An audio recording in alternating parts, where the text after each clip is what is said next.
welcome back. Today we are going to talk about the jargon that is included in Nosework, Scentwork, whatever it is that you want to call it.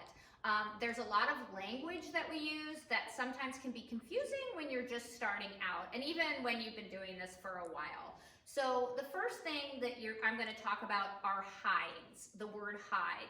You're going to hear this all the time in Scentwork. And one of the things that I was told by somebody that is a relative beginner to Nosework is that they were really unclear about what that was, okay? Because if you think about a dog and Scentwork and you say the word hide, it kind of leads you to believe that they're hunting for an animal hide, like squirrel or rabbit or bird or something like that, right? So I will not say that that is not what they could be hunting for. As a matter of fact, a hide can be a hide.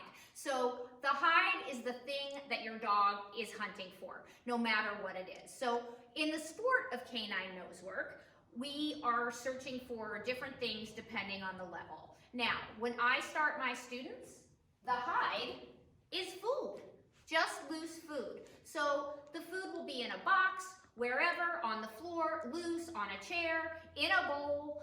This is the hide. Whatever your dog is hunting for is the hide.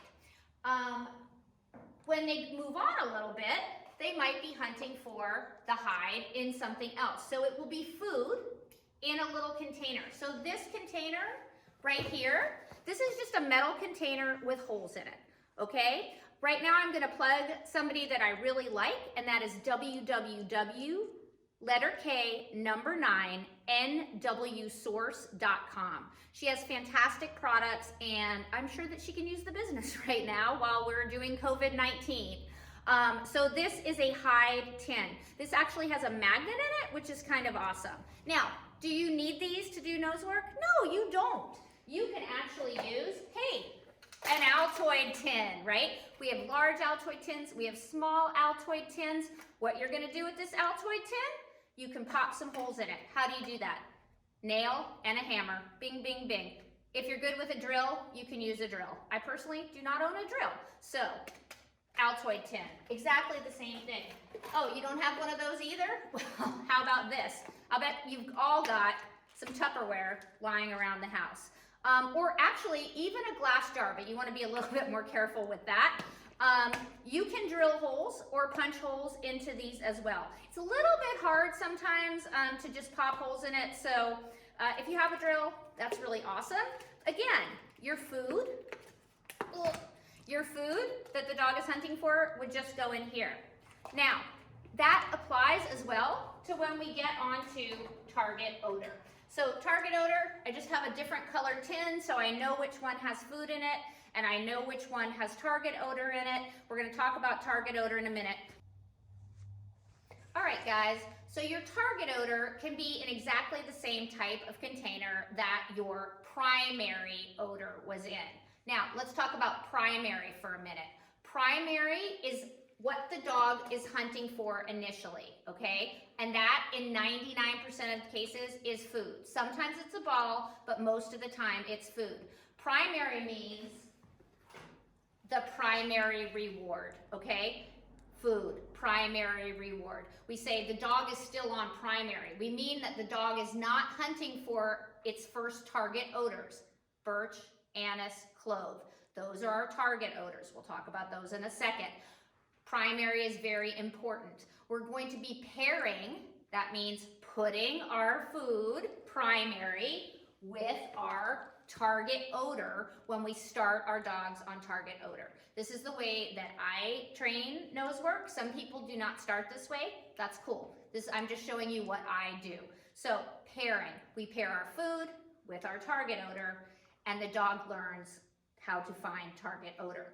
No dog wants to find target odor, which is essential oil of birch, anise, or clove on Q-tips or cotton balls in a container. Trust me, dogs are not like, oh my God, birch is amazing, right? No, they don't. What they remember is birch comes with cheese and turkey, and that makes birch important.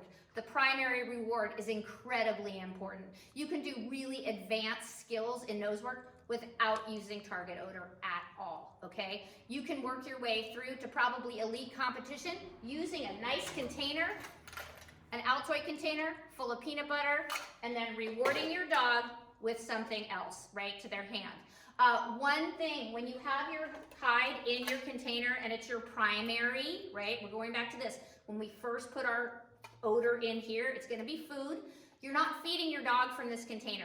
So this can be a nasty container full of who knows what that you can take in and out of your fridge. It will be stinky and gross to your dog, which is fantastic, but you will be rewarding them with something that is not toxic, like fresh cheese and fresh turkey. So that is primary, target odor, and hide. The next thing I'm gonna talk about is source, okay? Source can be really confusing. So source is when the dog is working, when you see your dog do their little nose, and all of a sudden you see them start moving back and forth, right? We've all seen our dogs do that. What they're doing is they're looking for source. So what is source? Again, source is the hide, okay? Source is where the odor is coming from, okay? So they are working their way to source when they're hunting. So source and the hide are kind of the same thing, but you can say that the dog is sourcing before they get to the hide. It seems really confusing. Don't worry too much about it right now. Just watch your dogs work and know that when they start tightening up, you're watching them do things that when they're getting close, they're on their way to source, and their nose should go directly to source if it can. So we have accessible and inaccessible hides. You guys have some videos on those. An accessible hide is exactly what it sounds like. An accessible hide is where the dog can work his way, his little nose, all the way to source, okay? And when they get there, you pay them. An inaccessible hide is when they can't get their little nose all the way to source, but you can still tell that they are as close to source as possible. So they'll be moving back and forth. If we have a stack of chairs or something really high, you can tell that your dog is sourcing the odor, but they can't get directly to source. So that's what sourcing means. All of these they're really confusing when you start doing it, and you don't have to worry too much, but I just want you to have some of the jargon so that you know what's going on when I'm talking about things, and you're not like, I have no idea what she's talking about. Some of you are not currently my students, some of you will be, so I just want you to know this is the jargon video. All right, guys, I think that's it for now. We'll be back with something else later, something for you to do.